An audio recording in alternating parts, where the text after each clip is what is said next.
नमस्कार. लक्षवेधीच्या या भागामध्ये आपल्या सगळ्यांचं स्वागत. मी प्रसाद काथे. ऑगस्ट क्रांती दिनाच्या निमित्तानं आपण मराठा आरक्षणाच्या आजवरच्या क्रांतीपूर्ण लढाईच्या अनुषंगानं वाटचालीची मीमांसा करतोय. ही चर्चा करण्याची गरज यासाठी आली कारण आरक्षणाच्या निमित्तानं आंदोलन जे यापूर्वी एकजुटीनं आणि मोठ्या प्रमाणात होत होतं ते आता अत्यंत छोट्या छोट्या स्वरूपात अनेक ठिकाणी होऊ लागलेलं आहे. यामुळे मराठा आरक्षणाच्या साठीचं आंदोलन दुभंगलं गेलंय का, इथपासून ही वेळ मराठा समन्वयकांच्या वागण्यामुळे आली आहे का, इथपर्यंतची विविध चर्चा ही समाजामध्ये सुरू झालेली आहे. काल परवापर्यंत जी चर्चा दबक्या आवाजात होती ती आता खुलेपणानं होतीये. हे समाजाच्या एकीसाठी योग्य आहे का, हा प्रश्नही त्या निमित्तानं जन्माला आलाय.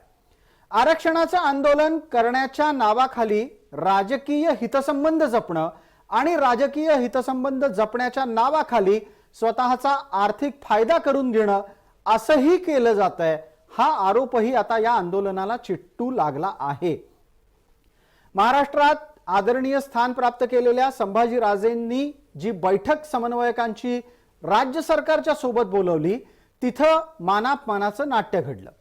इतकंच नाही तर संभाजीराजे आणि मुख्यमंत्री उपमुख्यमंत्री यांच्या संदर्भात सुद्धा आक्षेपार्ह वर्तन झालं. हे टाळता आलं असतं का? सरकारला समजावून घेत आणि समजून घेत आरक्षणाची लढाई पुढे नेणं मराठा आरक्षणाच्या साठीच्या समन्वयकांना शक्य आहे का? या निमित्तानं ही चर्चा. मराठा आरक्षणाचे मारेकरी खरे कोण आहेत?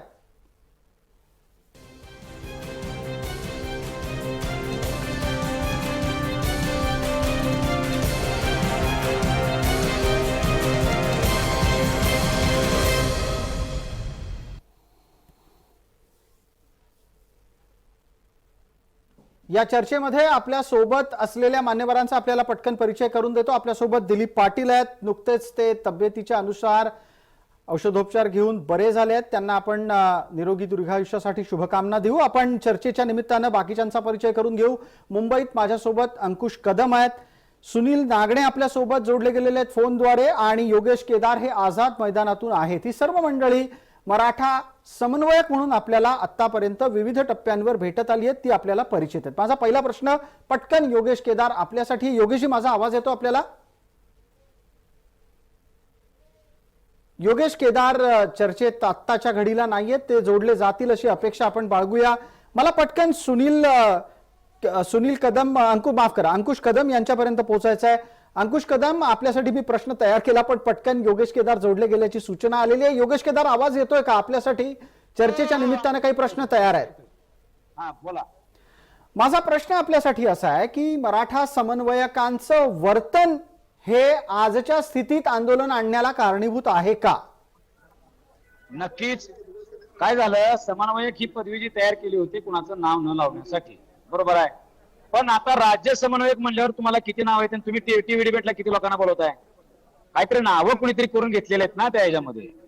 आम्ही तर काय समन्वयक पण नव्हतो, आम्हाला कोणी ही पदवी दिलेली नाही, आम्हाला कोण बोललं नाही. आम्ही तर आता 2.5 वर्षामध्ये पुन्हा चालू केलं. मी त्याच्या आधी संभाजी महाराजांचं सगळं काम बघायचो मी. आणि महाराष्ट्रातले समन्वयक कोण, कुठं, कसं, काय, कुणाचं कुठं चालतंय, कुठं मुरतंय, या सगळ्या गोष्टी मलाही अभ्यास आहेत. मीही वरिष्ठ पातळीला अनेक नेत्यांपाशी बसलोय. कोणाला किती पाकिट आता परळीच्या लोकांनी बोलले काय, हे आम्हाला घेणं देणं नाही. पण आम्ही आमच्या सामान्य मराठा म्हणून, गरीब मराठा म्हणून ज्यावेळेस एखादी भूमिका घेतली त्याच्यावर बहिष्कार टाकण्यास सुद्धा समन्वयक नावाच्या, आता ते सोलापूरचं तिथं आलं होतं येर राहण्याबाग, त्यानं मला एक क्रांती मोर्चाचा आणि ह्या मराठा वनवासी संबंध आहे. हे म्हणजे क्रांती मोर्चा तुम्ही खरेदी केला काय समन्वयक लावला म्हणून? तुम्हाला कोण समन्वयक केला? हा प्रश्न आज इथं आझाद मैदानाला आला. हो, कोण दिलं पदवी? सांगा, बोला. कोणी दिलेलं नाही का? नाही, समाज येत आहे, कोणी दिलेलं नाही. पण ह्या लोकांनी समाजाच्या भावना विकायचं काम केलं असं आम्ही बोलणं म्हणजे चुकलं का? ठीक आहे योगेशजी, या चर्चेला आपल्याला वेगवान रीतीने पुढे न्यायचं आहे, त्यामुळे टप्प्याटप्प्यात प्रत्येकाला मर्यादित वेळ मिळेल. मी पटकन सुनील नागडे यांना बोलतं करू इच्छितो. सुनीलजी, आपले आक्षेप मराठा समन्वयकांच्या वर्तनाबद्दल काय आहे? हे बघा, आजपर्यंत जे समन्वयकांनी काम केलं आहे ते काम अतिशय चांगल्या पद्धतीने केलेलं आहे.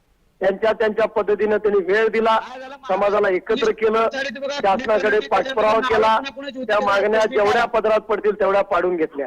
आझाद त्यांचं मैदानमध्ये स्वागत आहे. कुणाचे परंतु- व्हायरल झाली त्या क्लिप त्याच्यात नावं कुणाची होती, कोण किती घेतलंय ह्याची एक परंतु- क्लिप व्हायरल झाली. केदारजी- त्याचं विचारलं होतं किती नावं आहेत बघा तुमच्या डिबेटमध्ये असलेले, त्यांचे नावं कोणाकोणाचे होते तुम्हाला केदारजी clip अहो सुनील नागडेंना दिलेला वेळ आहे, ऐकून तर घ्या. सुनील नागडे काय बोलतात ऐका. आक्षेप तुमच्याबद्दल आले तर आपण उत्तर द्यायची संधी नक्की देऊ तुम्हाला. सुनील नागडेंचा वेळ आहे, 1 मिनिट पूर्णपणे ऐकू द्या.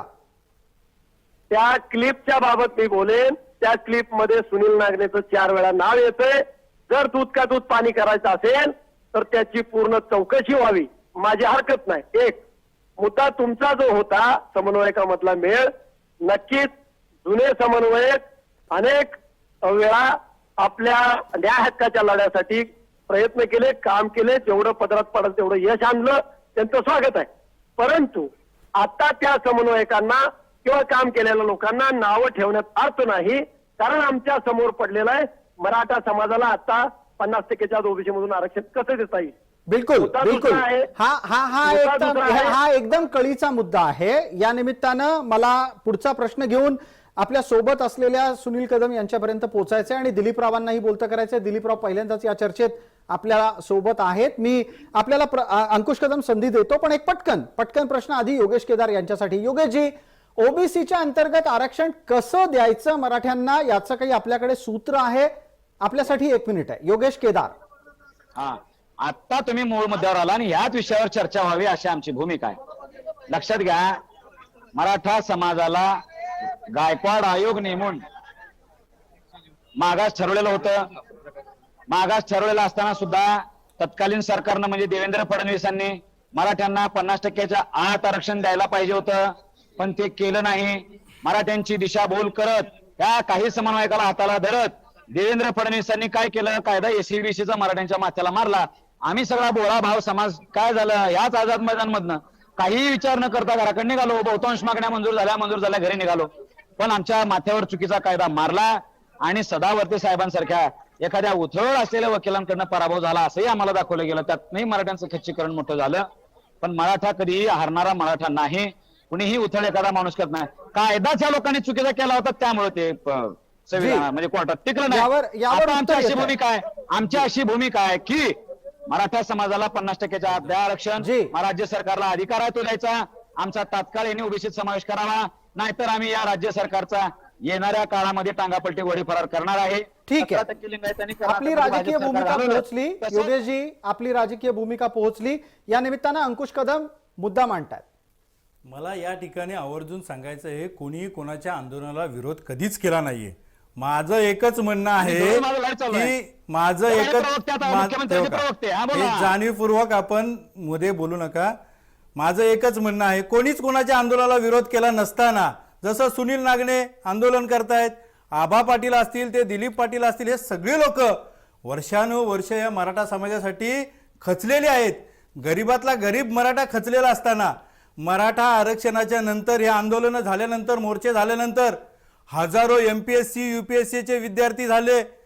अण्णासाहेब आर्थिक विकास महामंडळातून हजारो मराठा लोकांना, विद्यार्थ्यांना उद्योजक झाले. सारथी सारख्या संस्थेतून 3 लाखहून अधिक लाभार्थी झाले. अशा मोठ्या गोष्टी होत असताना सुद्धा या सगळ्याचं श्रेय गरीब मराठ्याचं आहे. ह्या ज्या मराठ्यांनी मोर्चे काढले त्यांचं आहे, त्याच्यातल्या सर्व घटकांचं आहे. मग त्याच्यात ते कोण, त्या सगळ्या घटकांचं असताना माझं एकच म्हणणं होतं की एकामेकाला शिव्या घालून किंवा समाजाचे धिंडवडे बाहेर काढून समाजाला एकरूप करता येत नाही.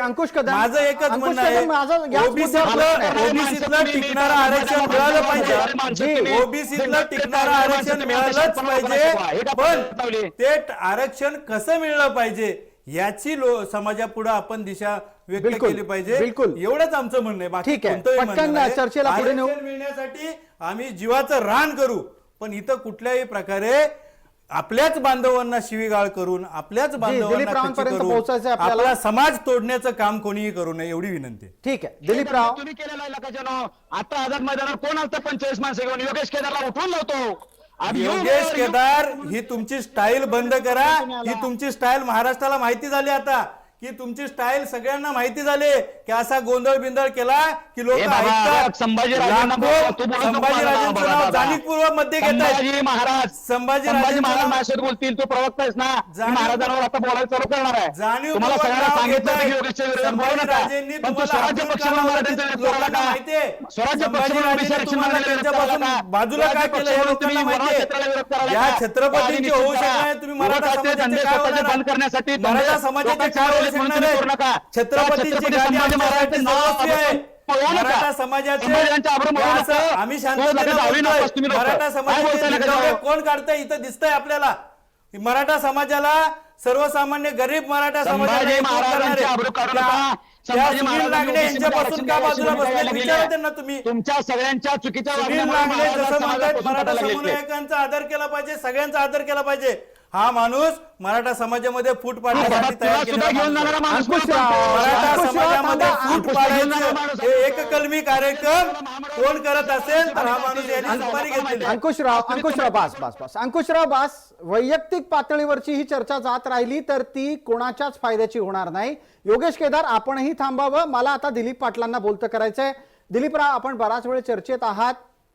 या चर्चेचे विविध स्वर मुद्दे ऐकलेले आहेत. चुकतंय कोणाचं? आपण वयानं वरिष्ठ आहात, अनुभवानं आहात. तुमच्याकडून सगळ्या समन्वयकांना मार्गदर्शन अपेक्षित आहे. पहिली गोष्ट एक लक्षात घ्या की आता जी चर्चा बराच वेळ मी ऐकतोय त्यामध्ये मी कुणाला दोष देणार नाही. पहिलं लक्षात घ्या की जे माझे काय म्हणा माझ्यापेक्षा वयानं लहान असलेला योगेश केदार, त्यानं वनवास यात्रा काढली, 90 दिवस फिरला, तो बिचारानं ते काम केलं, निश्चित चांगलं काम केलं, त्याबद्दल काही वाद नाही. सुनील नागणेंनी काम चांगलं केलं. खरं एक एक गोष्ट लक्षात घ्या. पहिली गोष्ट तुम्हाला सांगतो की जे समन्वयक, जे केदारांचं जे म्हणणं होतं की समन्वयक कोण, कुणी पदवी दिली किंवा असं आहे. योगेश, लक्षात घ्या, माझं जरा एक मिनिट लक्षात घ्या की कुठली गोष्ट असलं, कुठली मुवमेंट असलं, त्याला ड्राईव्ह द्यायला कोण ना कोणतरी लोक लागतात. कोणतं ड्राईव्ह देणार? मग ड्राईव्ह देत असताना आपण जर का त्याला कोण म्हणलं की तुम्ही कोण, मी मराठा समाजाचा अध्यक्ष की मी मराठा समाजाचा कोणता नेता की मग समन्वयक, त्यामुळे शब्द आला. समन्वयक म्हणजे काय? समन्वय करणारा. बरोबर. दुसरा जे काय योगेशचा जे काय आक्षेप जो आहे की योगेश म्हणतात की काही समन्वयकाने खिसे भरले, हे भरले, ते भरले. मी काय कधी कुणावर अशा पद्धतीचा आरोप करणार नाही किंवा कुणाला हे असं करणार नाही, कारण कुठली गोष्ट आपण ती बघितलेली नाही.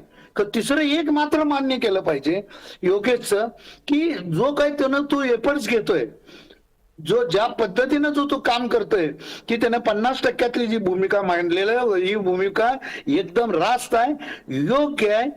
फक्त मांडणीमध्ये एकाच दुसरं इकडे तिकडे जर असं व्हायला लागलंय. योगेशचं काय होतंय की आपल्याला पटकन आरक्षण पाहिजे, निश्चित पाहिजे, उद्या पाहिजे आपल्याला योगेश आरक्षण. कारण आरक्षण 50% देत असताना गायकवाड आयोगाचं पूर्ण गायकवाड आयोग स्वीकारलेला नाही आणि सुप्रीम कोर्टानं, लक्षात घ्या की सुप्रीम कोर्टानं गायकवाड आयोग पूर्ण पण नाकारलेला नाही आहे.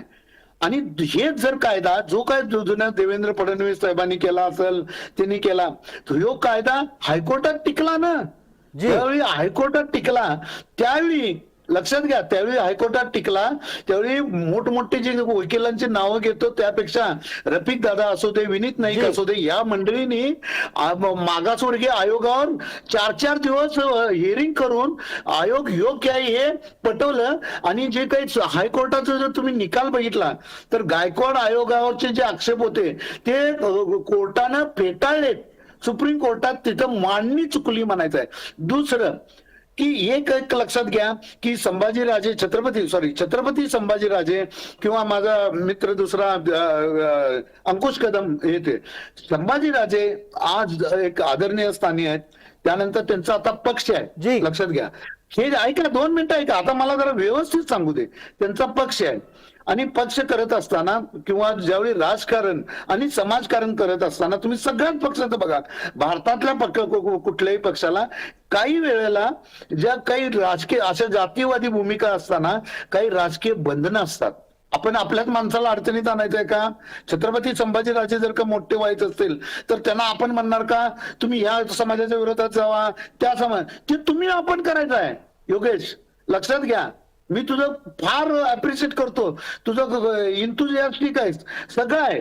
खरं काय आहे माहिती का, आपण जर का एकमेकावर जर असं ब्लेम करत गेलो, अंकुश कदम असू दे, आबा पाटील असू दे आमचा, किंवा कोणी असू दे, ह्यांनी वेळ दिला हो. 4 पैसे, हे बघा, कोण जर म्हणत असेल की त्यांना पैसे मिळवले, ते हेच आहे, अरे मी सांगतो स्वतः, मी चंद्रकांत दादा पाटलांचा मित्र आहे, एकदम जवळचा. मी फडणवीस साहेबांचा मित्र आहे.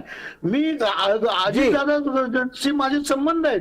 मी सांगतो, काही बऱ्याच नेते आहेत त्यांचे आमचे रिलेटिव्ह पाहुण्याचे संबंध आहेत, म्हणून का मी त्यांचे काही याच्यात आलो का. तर एक लक्षात घ्या, मराठा समाज जर का इतकी मोठी चळवळ टिकवायची असेल तर हे जे काही एकमेकाच्या आरोप प्रत्यारोपानं, मला काते साहेबांचं पहिला या व्यक्तीचं अभिनंदन करायला पाहिजे. मी कायम सांगतो, यामधनं या माणसानं मराठा चळवळ वाढवली आणि टिकवली. आज ज्या तळमळीनं काटे साहेबांनी हे डिबेट लावले, ह्याचं मी हँड्स ऑफ सांगतो. का सांगू, हेतू काते साहेबांनी काय, प्रत्येक वेळी बघा, ज्यावेळी मराठा समाजाचे ओबीसी प्रश्न असू दे, कुठलेही प्रश्न असू दे, ज्यावेळी आले त्यावेळी त्यांनी त्यांच्या चॅनलवर डिबेट लावले गेले. आणि त्यावेळी कायम हे मी म्हणणार की मराठा समाजानं मराठा भूषण या व्यक्तीला द्यावं, इथपर्यंत हे केलंय. मला दुसरं काय म्हणायचंय?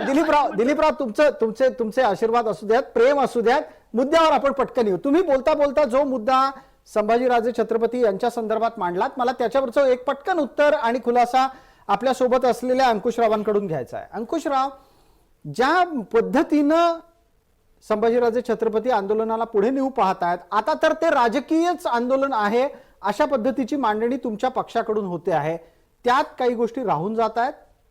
मला या ठिकाणी आवर्जून सांगायचं आहे, गेल्या सरकारच्या वेळी जवळजवळ 3000 मराठा विद्यार्थ्यांना न्याय देता आला नाही. छत्रपती संभाजीराजे यांनी आझाद मैदानात उपोषण केलं नव्हे तर अमरण उपोषण केलं, कुठलंही अन्न न खाता उपोषण केलं. आणि 4 दिवस आपल्या विद्यार्थ्यांसाठी उपोषण केल्यानंतर ते आज विद्यार्थी आपल्या समाजाचे संभाजीराजे असू द्या, एकनाथ शिंदे साहेब असू द्या, ह्या दोघांनी त्या यश आणलं. 3000 विद्यार्थी क्लास 1 क्लास 2 अधिकारी झाले. हे सगळ्यात मोठं यश छत्रपती संभाजीराजे आणि एकनाथ शिंदे साहेबांचं असेल. मग असं असताना, एवढं सगळं यश खेचून आणलं असताना, कुठल्याही प्रकारे मराठा समाजाला आरक्षण मिळू नये किंवा ओबीसीतलं आरक्षण मिळू नये असं कोणी म्हणलं नाहीये. आरक्षण हे जाणीवपूर्वक, मला आता सांगा, दिलीप पाटील जसं चांगलं बोलतायत, दिलीप पाटील जसं चांगलं बोलतायत, सर्व लोक हे आरक्षण मागण्यासाठी आलेले आहेत.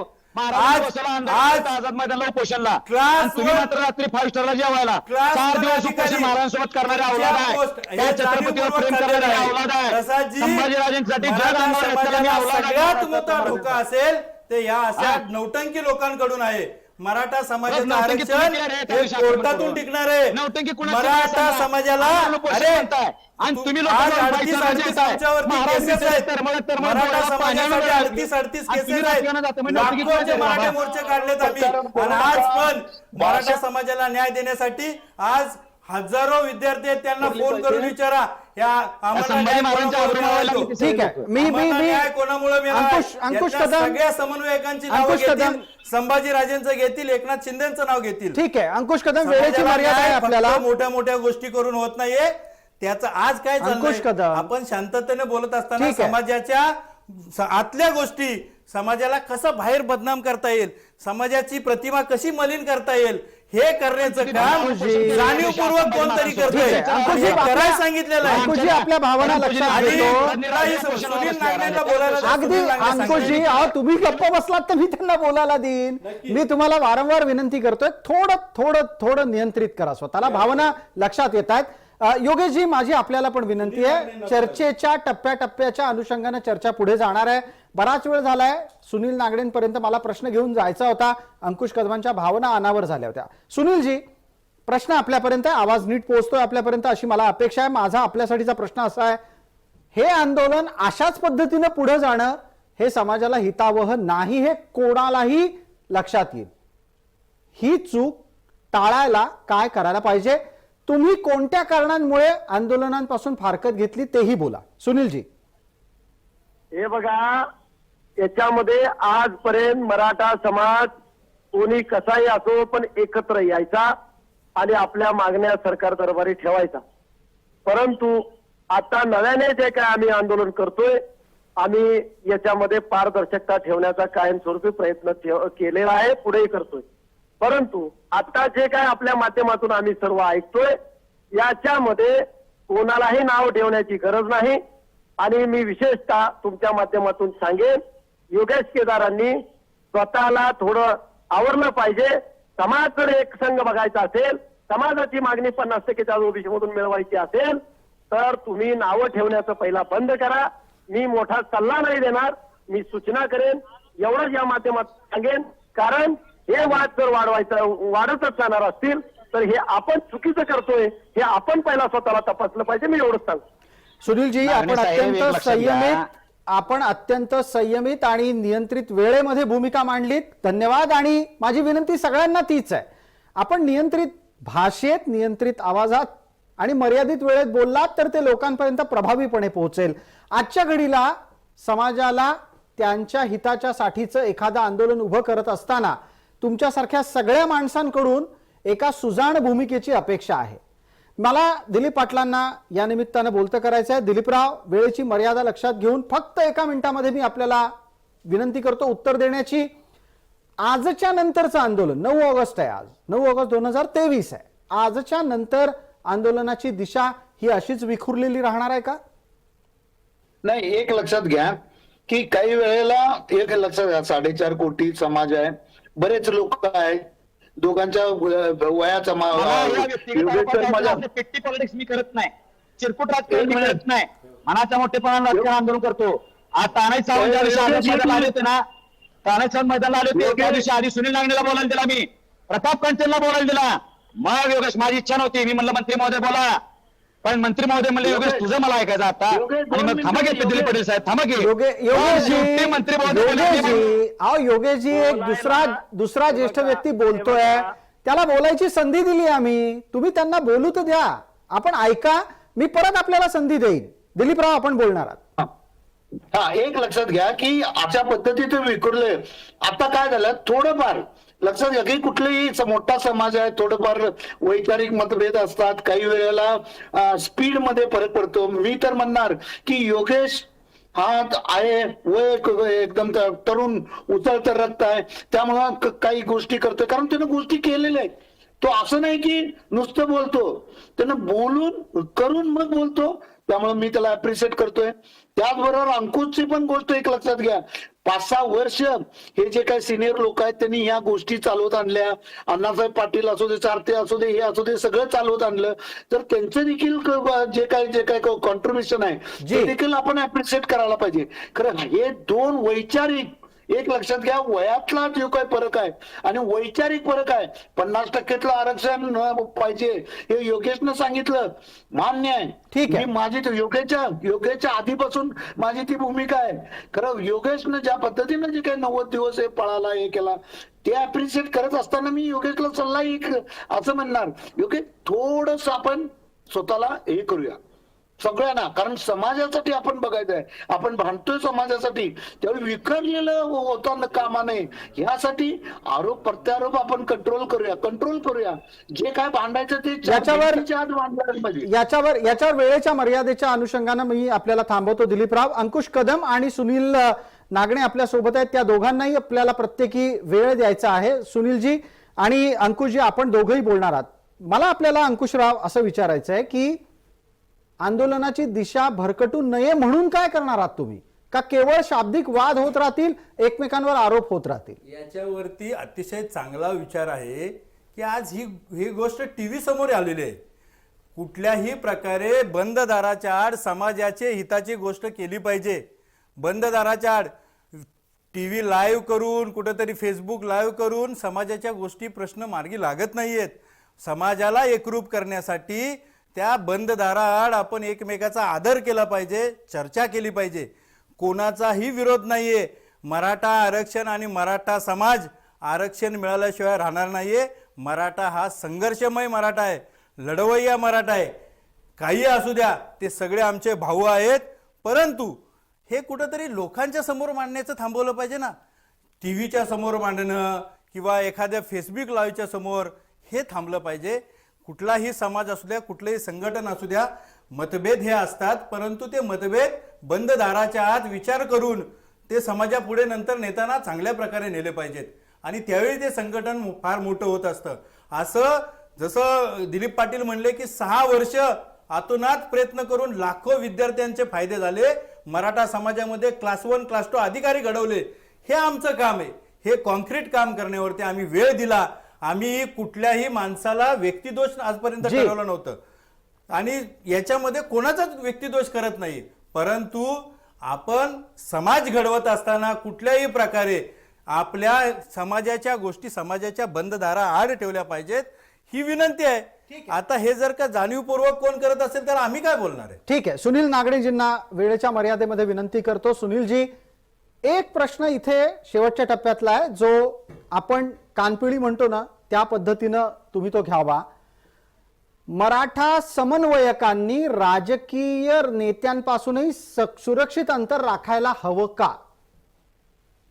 100%. कारण स्वतःचा अजेंडा राबवण्यापेक्षा मराठा समाजाचा हिताचा अजेंडा राबवला पाहिजे आणि राजकीय नेत्यांपासून सावधान असलं पाहिजे. ते कशासाठी? तर त्यांचा अजेंडा आमच्यामध्ये येतो आणि मग समाजामध्ये फूट पडते. ते होऊ नये म्हणून राजकीय अजेंडा आपण राबवायचा नाही, कोणाच्याही मार्फत राबवायचा नाही. आपण आपल्या समाज हिताचा अजेंडा राबवला पाहिजे आणि आपलं न्याय मिळवून घेतलं पाहिजे, एवढी माझी अपेक्षा आहे. अगदी आपल्याला वेळेच्या मर्यादामध्ये या चर्चेला आटोपत घ्यायचं आहे. आपण सर्व मान्यवर चर्चेत सहभागी झालात त्याबद्दल आपले मनपूर्वक आभार. लक्षवेधीच्या या चर्चेमध्ये तूर्तास इतकंच. सर्व प्रेक्षकांना जय महाराष्ट्र.